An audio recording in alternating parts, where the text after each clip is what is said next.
জয় শ্রী শ্রী ঠাকুর রামকৃষ্ণ পরমহংসদেব। প্রণাম ঠাকুর, প্রণাম।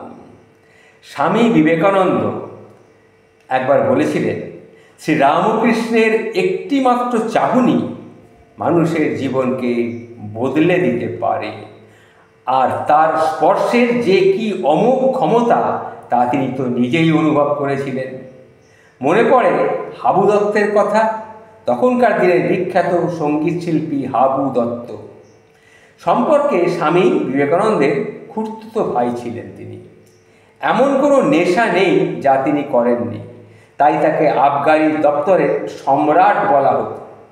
কিন্তু একটি নেশার তিনি আস্বাদ তখনও পাননি, সে বন্দোবস্ত করে দিলেন স্বয়ং বিবেকানন্দ।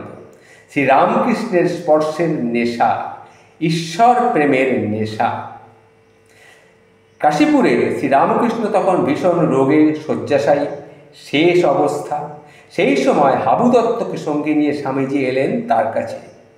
তিনি একটু স্পর্শ করে দেবেন। শ্রীরামকৃষ্ণ অস্বীকার করলেন তাকে স্পর্শ করতে, কিন্তু স্বামীজিও ছাড়বেন না।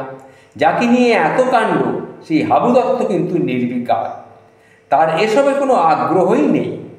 স্বামীজির জেদাজেদিতে শেষ পর্যন্ত শ্রীরামকৃষ্ণ হাবু দত্তকে একবার ছুঁয়ে দিলেন। সঙ্গে সঙ্গে হাবু দত্ত থরথর থরথর করে সারা শরীর কাঁপতে আরম্ভ করল। ধীরে ধীরে তিনি বাহ্য জ্ঞান শূন্য হয়ে গেলেন। যেভাবে ছিলেন স্থাণুবৎ সেইভাবেই তিনি বসে আছেন।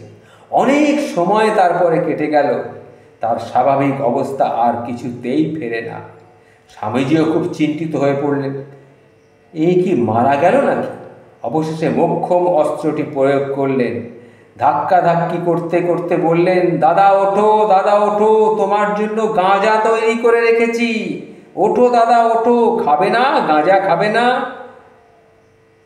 বেশ কিছুক্ষণ পর আস্তে আস্তে হাবু দত্তের সাড়া ফিরে এল। তিনি বললেন, কি রে, গাঁজার কথা বলছিস? আমি যে নেশায় এতক্ষণ আচ্ছন্ন হয়েছিলাম, যে নেশায় এতক্ষণ বুঁদ হয়েছিলাম, তার কাছে তো ওই গাঁজার নেশা কিচ্ছু নয় রে, কিচ্ছু নয়। এইভাবে যন্ত্রণা সহ্য করেও শ্রীরামকৃষ্ণ মানুষের মঙ্গল করেই চলে গেলেন। ডাক্তার কথা বলতে নিষেধ করে দিয়েছিলেন, তবুও তিনি কিন্তু কথা বলতেন। বলেন, তিনি কথা বলতেন লোক কল্যাণের জন্যে। মানুষের কষ্ট তো তারই কষ্ট। জয় শ্রী শ্রী রামকৃষ্ণ পরমহংসদেব। প্রণাম ঠাকুর, প্রণাম।